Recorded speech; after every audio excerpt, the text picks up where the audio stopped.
Hi, everybody. Welcome to a special flash episode of Ask Chaviv Anything.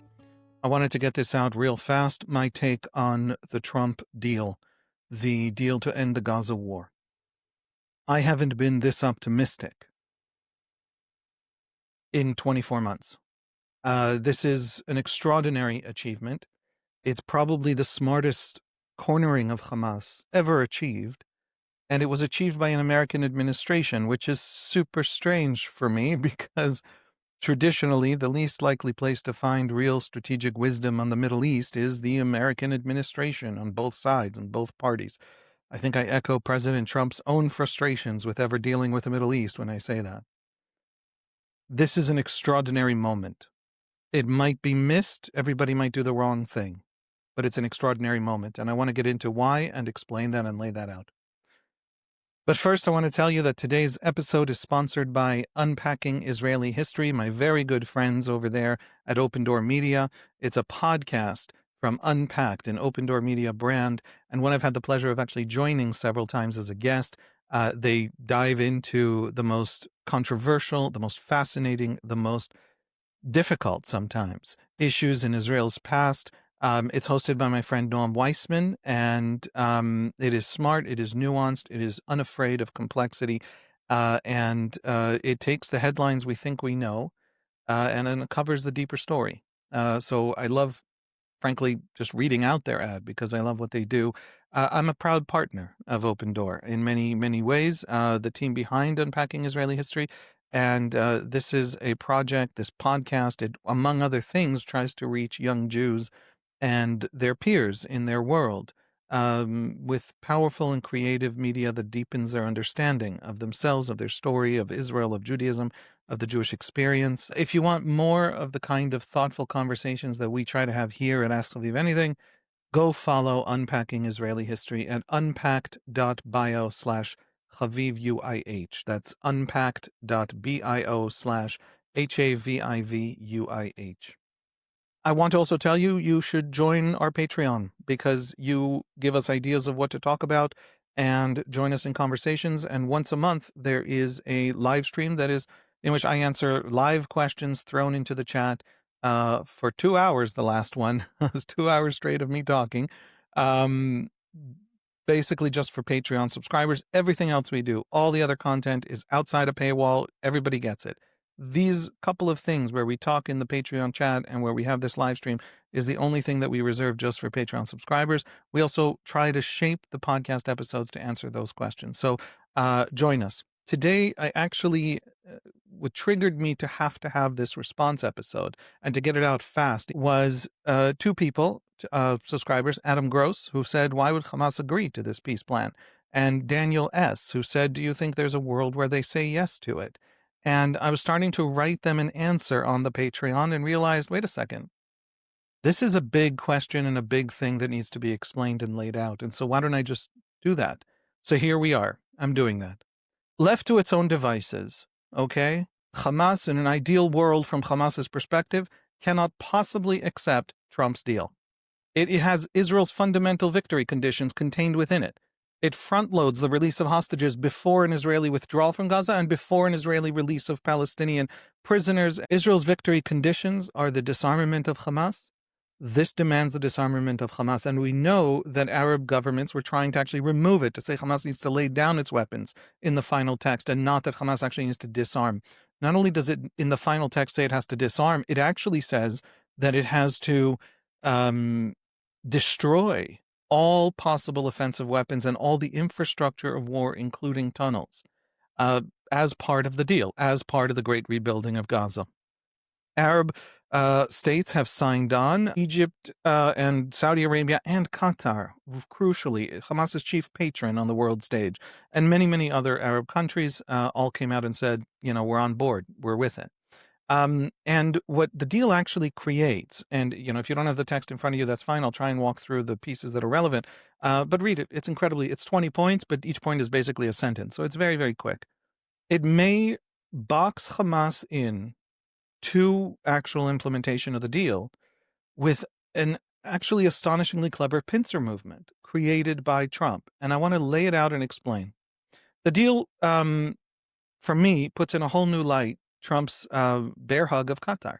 Ever since, well, for a long time, but ever since especially the Israeli strike on Qatar in an attempt to get at Hamas's leadership, the airstrike that failed, Trump has embraced Qatar, has hugged it close. He hasn't come down too hard on the Israelis, but he made sure that the Qataris felt protected by the Americans. And to people like me who think Qatar has been one of the problematic elements, one of the problematic actors in this war, the people telling Hamas, you can survive this, keep fighting, don't end the war, that's been frustrating. It is starting to look like in this deal, that American, I don't know what, I felt it was kowtowing to Qatari money. I mean, I felt there was tremendous Qatari influence in the Trump administration, was a lot more clever than that. It was a lot more like a good cop, bad cop routine with Netanyahu. I'm not even sure Netanyahu and Trump were coordinated on it. It's just how things worked out because the Trump administration took the situation it had and dealt with it the best it could. What do I mean by a good cop, bad cop routine? Netanyahu's airstrikes brought the Qataris closer to the Americans, forced the Trump administration forced out of Netanyahu an explicit promise to President Trump himself. Netanyahu promised Trump publicly no Israeli pursuit of Hamas leadership in Qatar itself. And in doing so, it made Qatar the only actually safe place on earth for Hamas leadership. Trump increased Qatar's own leverage over Hamas. Hamas now needs Qatar more than before because it's the only safe place. It's the only place where Netanyahu is committed to Trump not to pursue them. And why would he strengthen Qatar's hand in its dealings with Hamas? He turned the Israeli failure to kill the Hamas leadership into a guarantor of Hamas leaders' safety under Qatar's wing. That's going to make Qatar more able to influence Hamas on the deal. In other words, now that Hamas was pushed deeper into Qatar's hands, it's the only safety they possess. They are literally protected by Qatari guards in a Qatari safe house. It's harder for them to say no to Qatar. And so if Qatar signs on, and Al Jazeera therefore signs on, and therefore tones down its running constant defense for Hamas throughout the war, Hamas is, from that side, under massive new pressure that it hadn't been under before to sign this deal, to go ahead with this deal. The deal also contains, and this is the other side of the pincer movement, the other side, the other pressure that it puts on Hamas. It also contains the one fundamental element that has been missing from Israeli rhetoric and planning. To my own infinite frustration, and we've talked about this many times on this podcast, including last week, it contains an Israeli promise and commitment to the American president in public to Gaza's rebuilding. Israel's refusal to put on the table the promise of Gaza's rebuilding, of a better day as a result of the extrication of Hamas and the end of Hamas's religious forever war, has been disastrous for the war. Netanyahu has been unable to say this is like World War II, where the destruction of Germany was catastrophic, but it wasn't about destruction. It wasn't to destroy. The destruction was driven by the simple task of denazification. That's what it required, denazification, because the Nazis were so dug in. That's what it takes to uproot a regime as dug in as the Nazis. It's the precondition for the rebuilding, for a new and better Germany that will come after. Israel's critics throughout this war have suspected, and they no longer suspect, this is now conventional wisdom, that the war wasn't about the rebuilding, it was about the destruction itself. Bezalel Smotrich and Itamar Ben-Gvir, Netanyahu's far right, kept declaring to the world that this is so, that the goal is the destruction and then the expulsion and then Israeli settlement in Gaza. And that's at the same time that a lot of people, Israeli friends, even enemies who are seriously trying to deal honestly with this issue, have grudgingly acknowledged that any war to actually kinetically extract Hamas from Gaza would look like this mass demolition. You have to get to 500, 600 kilometers of tunnels buried under every city and town in Gaza. You have to remove 17 years of fortifications to prevent a Hamas rebuilding and reconstituting in Gaza the day after. The war to uproot the Nazis looked this way, except that Hamas is vastly more and comprehensively dug in than the Nazis ever were. That's what the tunnel network is. That's the cost Hamas set for its removal, purposefully, thoughtfully. That's the great Hamas strategy, that this cost be visited on Gaza as Israel tries to remove it. And nothing can move forward in Gaza. No end to the endless war, no meaningful rebuilding can begin until Hamas is gone, because Hamas will turn any new day, any end of war, into a rebuilding of the means for the next round of war. It says so. Ghazi Hamad said it to CNN this week. It says so. The adorable thing was watching pro-Palestinian activists around the world on social media angry at CNN for airing the interview with Hamas's chief spokesman saying so. So hating Israel isn't enough. There is this problem called Hamas, and it's not going away just because you hate the Israelis and are convinced the Israelis are evil and terrible and genocidal and apartheid and every word under the sun. Colonialist, imperialist, all of them. There's still this problem of Hamas. Now, the critics of Israel say, the really angry critics, the ones who are genuinely convinced the Israelis nevertheless want the destruction of Gaza, that the Israelis are using the fact that Hamas is this dug in, that this is how this war was going to go. The Israelis are using that fact as cover for the real goal of wanton destruction of Gaza, that the purpose is the destruction and everything else is cover. Here's the thing.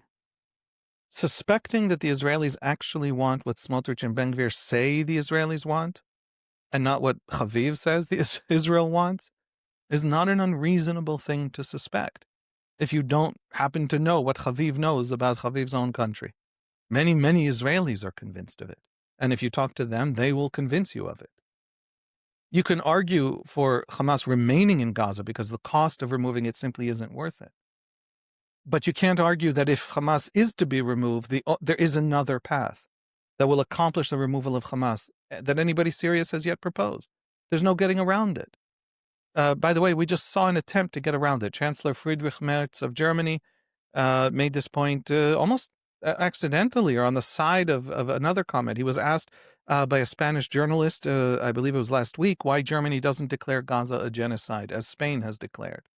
And Chancellor Merz said, and this is a quote, "Above all, we see the immeasurable suffering of the civilian population in the Gaza Strip. We share the assessment that this is disproportionate in view of the goals rightly expected by the Israeli government." In other words, the sheer suffering of Gazans is disproportionate. He, by the way, is referring what caused him to pivot on Gaza was the hunger crisis in July. The sheer suffering of Gazans is not worth the Israeli war goal of removing Hamas. And I want to say it again, he continued. This war will end immediately if Hamas releases the hostages and the weapons fall silent. Hamas has it in its power to end this conflict within hours. Now here Merz is saying that that's his answer to the genocide question. What kind of genocide is it when the victim of the genocide could end it at any moment? And the answer is that it isn't one. You can have, by the way, genocides are not determined by death tolls. They're genocides with small death tolls. Yazidis, Srebrenica, and they're vast death tolls in catastrophic wars that are not genocides. They're wars. The Second Congo War, back in 98 to, I think, 2003. You had a multi-front, multi-nation, multi-ethnicity, multi-tribe war with 5 million dead, possibly. The death toll went way past 3 million and everybody lost count, and we're never going to have a final count. But it wasn't a genocide. It was a war with catastrophic, just atrocities and unimaginable horrors. But its purpose wasn't wiping out groups. Its purpose was basically over resources and territory. And so the genocide question is, are you wiping out the group? Now, Merz says that the Israelis have a goal of destroying Hamas, and Hamas could end it tomorrow, but it doesn't end it. And that's not what a genocide is. And then he continues, nevertheless, we view the means employed as critical. We do not share the Israeli government's assessment that it can achieve its goal of permanently defeating Hamas in this way. In this respect, we share the criticism of the approach. We do not share the description of this approach as genocide. Merz made the decision 6 weeks ago to stop selling Israel offensive weapons and ammunition it uses in Gaza. Germany has genuinely committed itself publicly to standing against this war because it is being fought, it isn't worth it, and it won't succeed. But what Merz never managed to say, never gave Israelis, never said in any speech that I have found, is how yes to remove Hamas. What does the war to actually achieve the legitimate goal of removing Hamas look like? Now, this was a response, I think, to the hunger disaster that I talked about at length in episode 32 back in July. That's what changed Mertz's view. The Israelis were, the worst case scenario is that they intentionally tried to starve people. The best case scenario, and I argued this at length, and if you want to understand the argument, episode 32 is the argument, is the catastrophic incompetence and the just callous playing of games with the food supply, thinking that there was still a lot of food left, but not understanding the inefficiencies inside Gaza caused by the war. But either way, the Israelis were playing fast and loose and can't be trusted to actually get the job done. And that makes the entirety of the war just fundamentally unjustifiable. That's that's Chancellor Merz's position, as I understand. The point here is that Israel's silence on its own goal, Netanyahu's refusal to explain what the day after looks like, how good the day after will be, but it cannot come as long as Hamas stands in the way of a better future for Gaza and can't pretend to be standing in the way of a destruction of Gaza, which is what it claims to Gazans. That statement Netanyahu has been unable to utter because of his political problem with the far right and his fear for his coalition. And that silence convinced even good allies and friends of Israel that Israel's goals aren't the defeat of Hamas, but the destruction itself. And on this very question, the Trump plan gives us maybe the most optimistic development since the start of the war. It forces Netanyahu to actually commit to that goal, to that better future. And he did it, even at the risk of a great schism that he has very desperately tried to avoid with the far right, the schism that kept him silent. That the goal of the war is not ethnic cleansing, even if Itamar Ben-Gvir claims it is. And that the goal of the war, the goal and the purpose and the task before us, is the great project of a post-Hamas denazification and rebuilding. And Netanyahu signed on. And he signed on officially, and he signed on wholly, and he said he was signed on. And Smotrich was livid. Smotrich himself said yesterday it's a surrender to America's bear hug. It's going to end in tears. It's terrible, it's awful, it's all these things. Well, that's an excellent signal that Smotrich calculates that Netanyahu really has signed on. Israel has formally agreed, I think willingly, but I expect Netanyahu now to come home and say in Hebrew that he had no choice, because he's trying to hold on to Smotrich and Ben-Gvir. I think this was Netanyahu's intention all along. I've been arguing it for 2 years, and it'll be a damn tragedy if I'm wrong, and it's not the purpose of the war. But I'm not wrong. And Trump has just given him the one thing that Netanyahu actually needed to do what Israel needs him to do, what the defeat of Hamas requires. It gives him the political cover to present that World War II-style understanding at the heart of the Israeli strategy from the very beginning, of Gallant's strategy at the very beginning, of Netanyahu's own vision of the war. Defeat at any cost, and then a de-radicalization and a rebuilding that is true and big and has a future of prosperity. That new dawn. Trump just gave Netanyahu the political cover. And what's that political cover? All the hostages come out in 72 hours. It's over. The 66% of Israelis who want to end the war, according to a poll yesterday, because it'll deliver that big hostage deal, they will now back him to go to this deal. And they will probably, some of them, come back to his camp if elections are called anytime soon. And it's so quick, those 72 hours, that Hamas will struggle to have all the games it usually likes to play with hostage releases and torture and starvation videos, that constant drumbeat of radicalizing Israelis, even as the world radicalizes against Israelis, that crash that Hamas sustains purposefully, in which Gazans are trapped, not Israelis. 72 hours, the hostages come out. That's Netanyahu's political cover. And that's why he has the political room for maneuver to do this, to go to this. And it also completes the pincer movement on Hamas. Qatar is now on Trump's side, pushing this. That's one flank. And Gazans now see Hamas, will see Hamas, if this is sold to them properly, hopefully by Al Jazeera, if Qatar is really on board, now see Hamas standing between them and every good thing promised in the deal. by Americans, by Arab countries, by those who side with the Gazans. What's Hamas fighting for now? To delay the promised rebuilding, to which 8 Arab countries have already signed on, according to Egypt Today? To prevent the new day of rehabilitation and safety and prosperity promised by everyone and signed onto by Netanyahu himself? There's an answer, by the way. Hamas is actually fighting for what it was always fighting for what, Western progressives and pro-Palestinian activists cannot see because they never take seriously the religious narratives of the Middle East. Its real motive, the great Islamic revolutionary restoration that was worth this terrible war, that and is worth future wars, never ending and for all time until the great redemption. Because it's not a war against occupation. Hamas brutally and cruelly and consistently bombed peace processes over the last 40 years. It's not about occupation. It's against the very existence of the affront to Islamic dignity and obstacle to Islamic restoration that Israel represents. It's a forever war, and every Gazan can die for it, from Hamas's religious perspective. But now it's stuck because it can't say that out loud. It's caused too much harm to Gazans. And so it has 2 choices.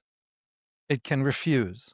This is quite likely. It often has in the past, irrespective of cost. It loses everything here. The whole narrative. It loses the entirety of the war. Israel's victory conditions are fulfilled.